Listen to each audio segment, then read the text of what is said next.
Shooting Bros, welcome back, guys, and we are going to be reacting to the rest of Game Week 5 in the Premier League. And guys, good week of action. There were some good games there. Where do you want to start, guys? Where do you want to start? Let's not start with us. I don't want to start with us. Hey, you guys were last on Match of the Day, so let's definitely not start with you guys. Let's draw of the weekend. So yeah, I know. Even Southampton, Ipswich came before you guys. I know. Even they had to go, man. Come on. Yeah. So, I mean, let's start with Liverpool.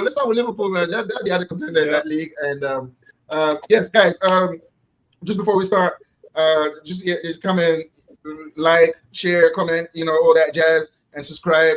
And also, just don't forget to watch our previous videos. We did react separately to the Arsenal Manchester City game, so just go and watch that video as well. And yes, let's get cracking. Liverpool City, good win for Liverpool, guys. How did you guys leave that game? They did well, man. They did well. Luis Diaz getting two nice goals. So yeah, happy for him. Nunez even getting some on the score sheet. I know, nice goal too. I know, nice goal too. Salah, I don't know, he didn't have his shooting boots on. You can tell he was trying to score so hard. He was being so selfish sometimes trying to score, but it just wasn't Salah's working. always been selfish, man. Just ask man. Yeah. Yeah, man. He was not good. Yeah, but to be fair, like, it could have been very different because at the start of both halves, like, Bournemouth would create really nice chances and not score. Yeah. And then Liverpool obviously take over kind of the game. But I mean, Liverpool look legit, man. What do you guys think about Liverpool? They look decent. Obviously last week they lost. So we were I was kind of hoping it would be back to earth. But they destroyed Milan in the Champions League. They destroyed Bournemouth again this weekend. So what do you guys think? Man, Liverpool, I think the only worry with them is going to be consistency. And so far this season, at least in the league, besides the shocker against Forest, they've shown a little bit somewhat of consistency, but I think on the long run, I don't know if they're going to be able to maintain that. A lot of people are talking about the honeymoon as well with Arne Slot. When that's going to run out, are they going to still be looking the same? Because right now there's a blend of club football and slot football. And people are talking about, hey, when they make that full transition, is it going to be looking the same? So that's the only thing I can say about them, because we know they have the firepower, man. Luis Diaz, Jota didn't even step on the field, and goals is not a problem. Doesn't seem to be a problem for them, except again against Nottingham Forest. We can say that's a one-off. So let's see if they can maintain it. They look definitely scary, definitely strong, and as a Man U fan, I can tell you, yeah, they can be a contender for this season if they carry on like that. But are they gonna? That's the big question for me. What do you think, Jan? I think the difference between Liverpool this year and Liverpool last year is that they found a balance in midfield. Gravenberch has been a revelation this season for them. Playing with that McAllister next to him, and Szoboszlai in that number 10 role, they're looking really good in midfield, man. I mean, Gravenberch is bringing that that athleticism. Yeah. Athleticism. Let's move on. I'm just getting twisted over here in my own mind. But yeah, and McAllister, we know about McAllister as a bowler, and Szoboszlai, I mean, he's surprising me all the time, man. I didn't know this guy was so technical, and so the balance, it's very simple. And the balance in midfield is what they found. It's what Slot, if you can give him credit for something, that is the balance. That is what they found for them. And up front, once the midfield clicks, then you just need somebody to to finish the dinner. And we spoke about Diaz last year when he had all these problems that slowed him down a little bit. I mean, with that this year, you can see that he's a little bit more free. He's got more confidence, and it's going to be a problem in the league. The thing about Liverpool is the same thing that Freddie said for me. It's going to be that consistency, because Liverpool can have a win like this today against a good Bournemouth side, to be honest. And they can just, have a day like last week where nothing just falls for them, And today, everything just went right for them, and that's why, for me, they're not going to be there or thereabouts at the end of when the league finishes.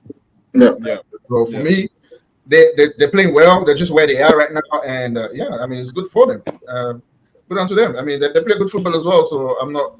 True. Because there's good football. I'm happy for that, but I don't think there will be that contender to City and Arsenal for the title race. At least not. I hope not. Okay, let's move on to Liverpool. I mean, not Liverpool. Let's move on to Chelsea, beating West Ham 3-0. These guys, man. Guys, man, Jackson. Let's talk about West Ham first, man. Let's talk about West Ham. I mean, so much promise in the summer after the signings and everything, man. But it's just a disaster over there right now, man. What's going on? We're not seeing anything. They're worse off. They're worse off than last year. It's unbelievable. Yeah. We've seen that before. We've seen that before, guys, where you have like a team like a West Ham. I remember Everton did it like maybe around 2015, 16. I think Aston Villa did it as well at one point, where they get close to Europe or they get into Europe for like 2 or 3 seasons and they think like, right, it's time to like kick on, let's push on. So they get like an attacking manager. They spend a lot in the transfer window, and then it all just crumbles down, and they go back to like starting a game pretty much. So it's really hard to make that jump to become consistently like top 5, top 6. It's a big jump to make, and I think that's what they were trying to do this season. And yeah, it's not looking good right now. It's not looking good at all, man. It's not. Yeah, I mean, before the season started, we were singing praises about Lopetegui being a great manager for them and everything. Yeah, and and the signings that they've done. But I mean, sometimes you can make too many signings as well. Sometimes, and it looks like that might be what it is right now because these guys they're just not playing. They're not playing well. They're not getting results. I mean, I think they only won once and then lost the rest. Yeah, and I don't think Lopetegui. I don't think he's found his team yet. And in this league, you don't have a lot of time. And for me, this guy is getting under more and more pressure every game now. And he's probably going to be in a place where we're going to start talking about him leaving soon. So, I mean, starting of the season. Yeah. But yeah, Chelsea, what you guys make of Chelsea, man? Man them United, man. Hey, the man them, man. We talked about it. That's one thing I remember saying last time, maybe even as well in preseason, but more so the last time they played. I'm like, hey, these guys, if they get it right, we're gonna be a problem, because the talent is there, the options are there, and humans Jackson trying to fire. Okay, so I told you about him, man. Hey, since he told Mikel to shut the F up, it's been me. I know, yeah. He told Mikel to calm down, man. I'll show you. And he's doing it. Like, credit to Jackson, man. This guy is very resilient. Like, I don't know if he has all the videos and the memes and all the comments hidden from his timeline, because he's gonna need to. Otherwise, man, he's not social media. That's why. Yeah, he has to. He must not be. Everything's off. He's doing it, man. I think if he stays consistent, they have like danger in their hand. Just in the way they can rotate, they can go at teams. So hey, kudos to Chelsea. Let's see if Maresca can pull off a miracle with that team. Man, I mean, like you said, they have the talent, and if they can put it together, especially up front, they have 2 players in every position that can be a starter in most teams. So that's really, there's not many clubs that have that. So and if Jackson scores, let's say Jackson gets you 20 goals, that's gonna be good for them. They're gonna be solid, probably top 4 if they have that. So. Yeah, man. I mean, Jackson is improving, man. I'm surprised. I'm very surprised. I mean, that second goal, did you see how he finished that outside of the foot? That was so comfortable. Jackson last year would have tried to go around the keeper and take a big touch, probably go out of play or something. So, like you said, he's Brazilian, and Chelsea's looking decent. I'm not gonna lie. I didn't want to see that, but maybe we need to get Bruce back in so he can say something. Yeah. He'll be very happy about that, man. But yeah, I think Chelsea, the problem with Chelsea is going to be at the back. Defensively, that's why you can never be too confident about Chelsea, because up front, and those kids up front as well. But when I say those kids, those guys up front, they're so hit and miss as well. Apart from Palmer, who is the most consistent out of the lot. I mean, Madueke, I mean, last week he had a shocker. You know what I mean? You know, Jason Sancho as well. I mean, it looks like he's got the nod on that left hand side, and I mean he's playing well right now. But I mean, just the jury's still out for him. And Jackson as well. I mean, he scored 2 goals today, which is good for me because I had him in my fantasy. But hopefully for him that lasts because the guy is a good player, man. It's just rough. Yeah. So if Maresca can actually polish him a little bit. It's gonna be the thing about him is that right now he's got his manager's confidence vote. That's true. So that's why I think that's why he needed. He just needed a little bit of confidence being pumped into him, and right now he has it, and he's playing. You know, Jackson. What was lacking with him was his goals. You know. Yeah. Because, I mean, sometimes that's Chelsea. Just the way the guy moves, man. He just moves differently, but he's always like getting opportunities. But he looks shit. Because he would miss most of them, you know what I mean? Like, last year he would have missed both these goals, you know? So, thanks. But yeah, I mean Chelsea, I mean if they stay consistent, they're gonna be a problem. They're gonna give a lot of people a game this year. So it would be a great achievement for them to get to top 4. They're looking all right. They're looking all right. All right. Next up, guys, we will go to I had the game right here. Just give me 1 second. Yeah, so let's go to. Oh no, I'm not even looking at the right thing right now. Sorry. we got Tottenham. Technical difficulty right now. I am losing. Yeah, so Spurs won, right? Yeah. Yes. Yeah. So let's do Spurs. Let's do Spurs. So Spurs won 3-1 against Brentford. That was a good game. I mean, a good win for Spurs. I mean, Brentford, especially after that first minute when Mbeumo scores that magnificent. What a goal! What a goal! You know that goal reminds me. I don't know if you guys remember. That goal reminds me of Zinedine Zidane. That's what I was going to say. Champions League final against Leverkusen. Yeah. Bro, that volley, man. That I don't know. That was smooth. He just plucked it out. Smooth. Yeah. So when Mbeumo scores that, you're thinking, yeah, it's gonna be a long day. But they go back into the game. You know, I mean, Brennan Johnson, who's been ripped apart since the Arsenal game, basically. Yeah, he comes out and he scores. And you know the thing about him, this is gonna go around. I just know this guy's confidence is gonna be crushed soon, right? Because he scores, it goes up to the public and it goes like that. Like, don't do that, man. Just ask Maguire, man. Ask Maguire. Don't do that. Do not do that. You got your pelters, take it. Just take it on the chin, score your goal, and move on, man. I mean, just because you scored a goal today, bro, you don't do that because that's gonna come back, and you're gonna get destroyed. I mean, that's on you, man. You care. You play for Tottenham, but I think he was really hurt by the abuse, man. He completely deleted his Instagram page and everything. I'm like, yo, and then you're gonna come and do that. Hey, not a great decision, but hey, you're just setting yourself up for failure, man. Because next time you have a bad game, you will get destroyed. For sure. Yeah. They will find you, even if it's not Instagram. They will find you. Yeah. I thought Maddison played really good that game, though. I mean, Maddison looks like he's back. He had a rough few months, but it looks like he's back right now. So and Solanke scored. Solanke scored. Imagine that. Yeah.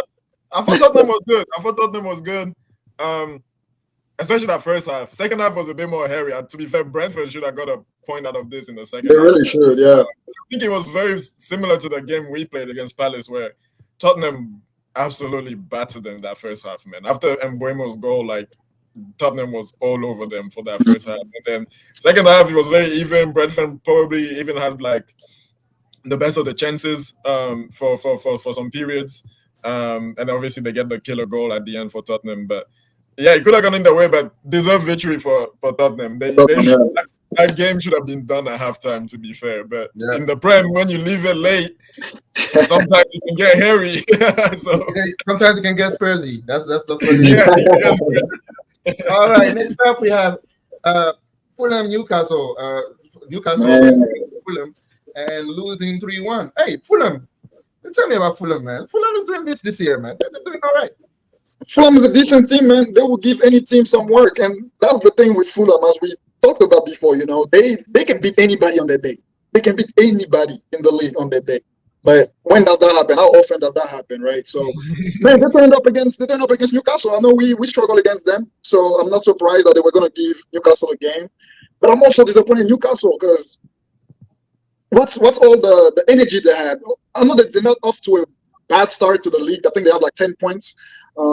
But Newcastle is not the Newcastle we've seen this last couple of seasons. Like, I don't see Isak is there, Harvey Barnes as well. Not that they're playing bad, but they just don't have the energy they used to have. When you played Newcastle last season, not last season because they had all these injuries, but the season before that one, you couldn't breathe. They were at your neck. But somehow, still the same manager, pretty much the same players, but I don't know if they're transitioning the style of football. I don't know. I just don't recognize them. So it's a blow for them. It's a blow. And I think that might hurt the confidence a little bit because they're still a little shaky. They're still finding themselves. Isak is not firing just yet.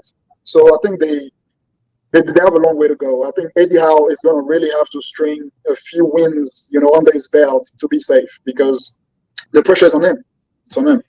Yeah, I would agree with that. I think the pressure is on him because I know that they have 10 points, but I've seen a couple of their games. Like they have not looked good. And against Tottenham again, they got battered by Tottenham. They got battered the whole game by Tottenham. But Tottenham, they always want to play that high line. So when you have a guy like Isak against a high line, you're always gonna have a chance, So yeah, they have not looked good. They played Wolves as well. They played against Wolves as well. They needed 2 worldies to win that game. Wolves again dominated that game. They have not looked good, and I think he's in trouble. For me, he's in trouble because obviously they haven't spent that much this summer. I think they had some PSR issues, but they obviously they're trying to be a big club. They're trying to get up there in the top 4 regularly, top 5 regularly, be in Europe regularly. And is he the guy that's gonna do it? I don't know. I mean, I think he's kind of in the same boat as Ten Hag. Like great first season, second season you get injuries and all that stuff. So we can say, oh, it's because of the injuries. Third season, we need to see you kick on again and come back to where you were. And kind of a little bit like Ten Hag is a bit stop and start right now for him as well. So we'll see how it goes. But yeah, they don't look great to me right now. Yeah. Yeah, I agree with you. I think Newcastle, they have flattered to deceive, and it's just this result is just what was waiting to come from day one. They haven't played well at all. They've been pretty lucky, and today they just got found out by the better team. And I mean, talking about Fulham, man, my boy ESR, man, just bringing up numbers every week, man. This Iwobi too, man. Iwobi is playing well this season, man. Since Iwobi has been eating fufu, yeah. Since he's discovered fufu, this guy has been playing well, man. I mean, do you see his video when he's eating the fufu and singing? Like? Yeah. So, I mean, since he discovered that, man is just on a cloud right now, yeah. So next level. I mean, Fulham is my second team, man, because I think they have 3 or 4. Yeah, they have about 4, right? 4 ex-Arsenal players. You get Reece Nelson last year as well. I mean, how could we have used ESR this year, right? Especially right now. Man, on this form. Other guy is injured, But yeah, I mean, I'm so pleased for him, right? The guy is looking good, he's playing good, and Adama Traore, man. Adama Traore. Hey, he's getting back to form. I mean, he's not another one that has his manager's confidence. The guy is starting every week, and he's doing bits over there, man. So I mean, these guys, they're looking good, man. I like to watch Fulham, and kudos to them. All right, well, guys, we're not going to delay it for too long and get to you guys and talk about your fantastic draw against Crystal Palace. The mighty Crystal Palace, me, bro. Man. I thought you were back. I thought you were back, man. I thought you were back. Man, back is a big word. Back after what? After beating Barnsley? No. 24 letters, man. Man, I think most fans didn't get fooled by that 7-0 win. Yes, it was a boost of confidence. It was a happy day, but nobody got fooled into thinking, "Oh yeah, we back. We're gonna go on the run and stuff." That game with Palace was, you say? I said some did. Bro, Some did. I mean, the most optimistic one. Personally, I was like, okay, let's see the Palace game, right? Let's see how we do that. Let's see how we do. And here, the victory was, I wouldn't say everything, but it was going to be a big aspect with our confidence. I think that draw is really like, it puts us back into what are we doing? Are we moving in the right direction and everything?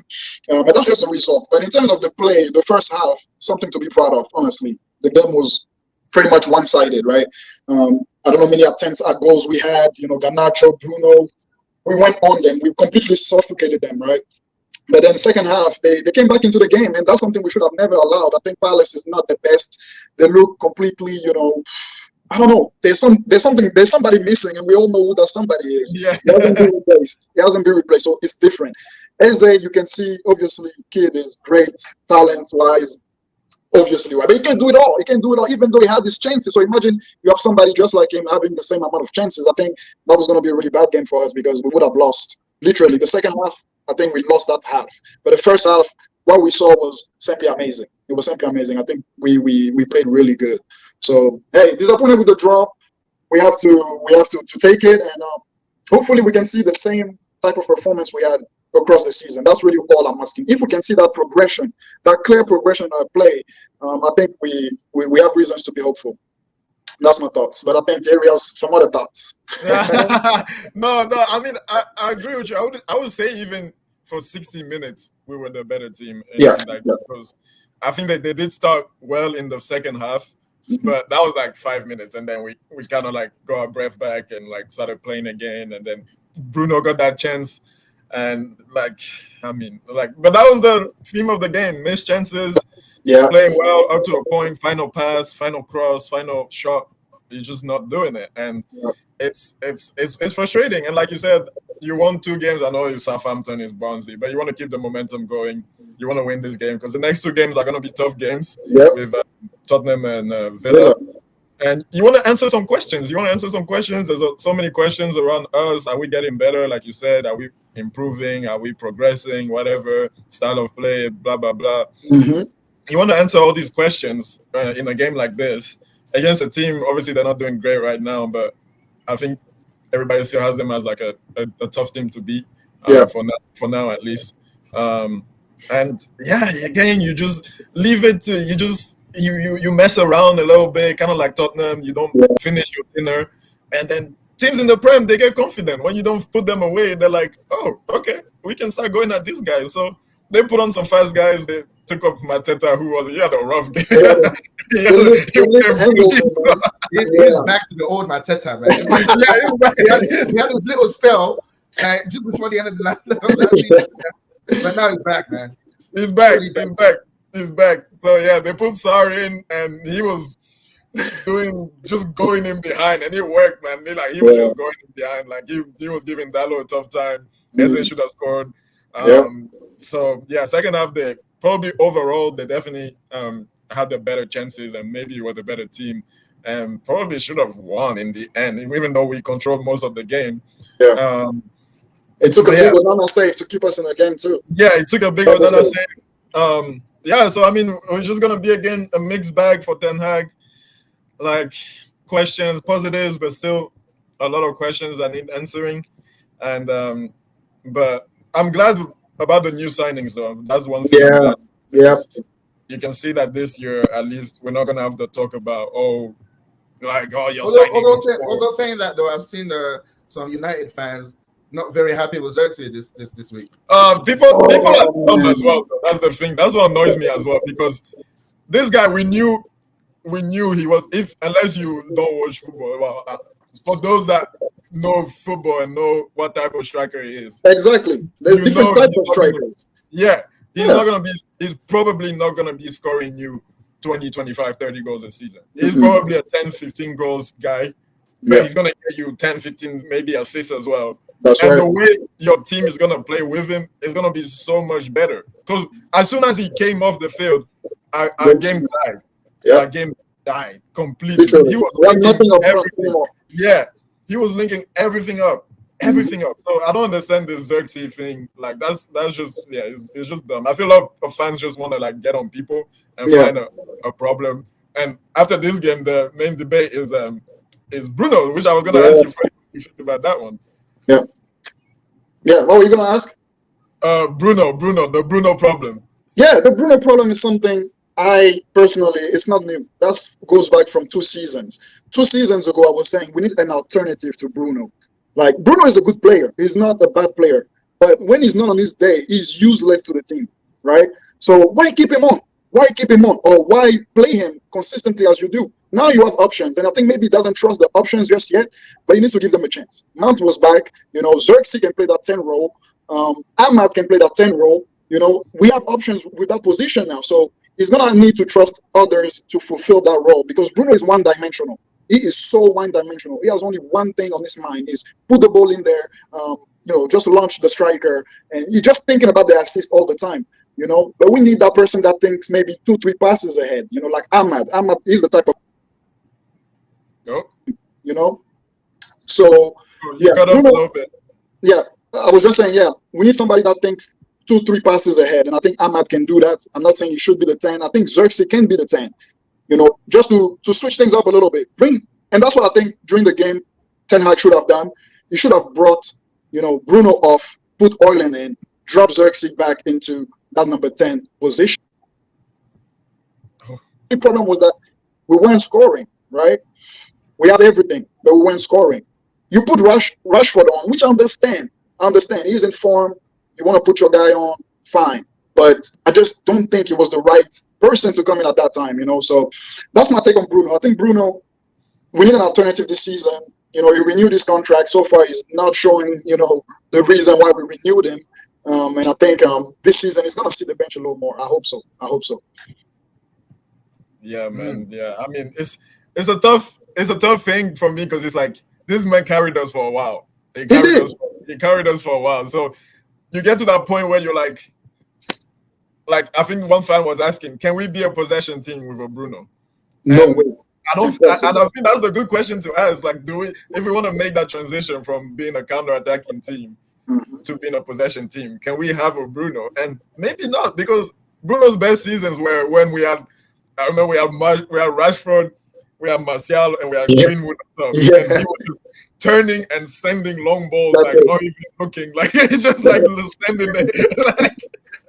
And they would just get there because they're fast, So we don't have that anymore, and he's still playing the same way. He's one-dimensional. He's one-dimensional. And when he doesn't play well, he's just like a hindrance completely. Literally. Completely.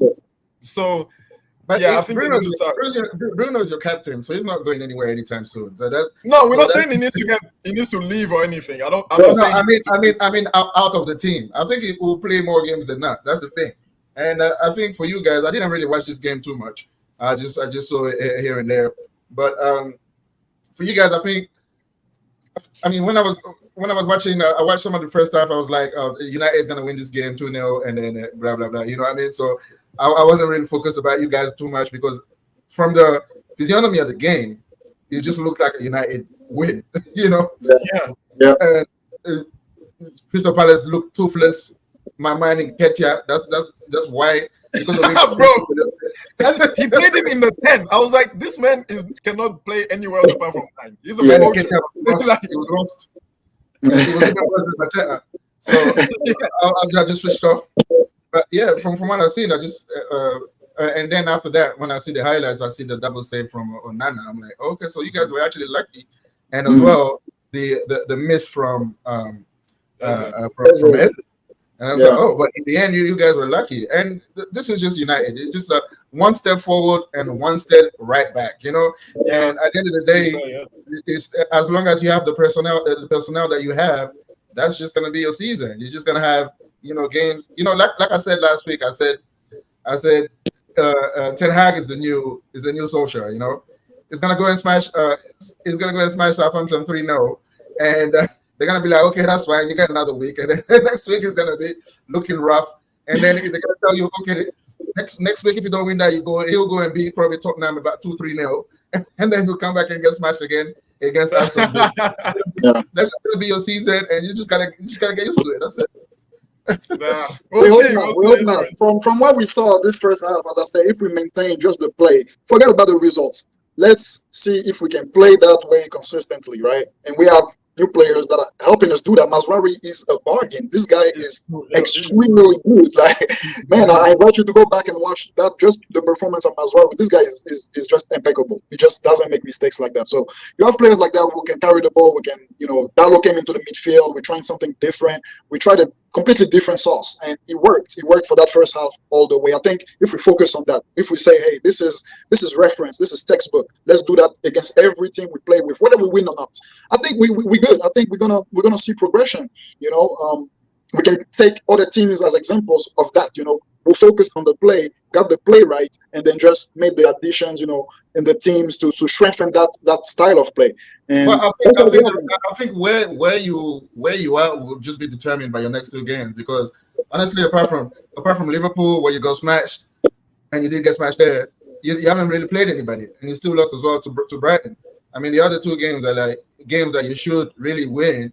So your next couple of games against actual decent teams is where you will find out where this team is. You will find out exactly how good Mazraoui is. You will find out exactly how good Delete is, and that's what's going to be a test, because you have two big games now where these are the kind of teams that you are competing against, basically. So you just that's going to be a great matchup for a litmus test to see where you are exactly in this league. So absolutely, yeah. That's what I'm thinking. So I mean, that's just we just have to wait and see. All right.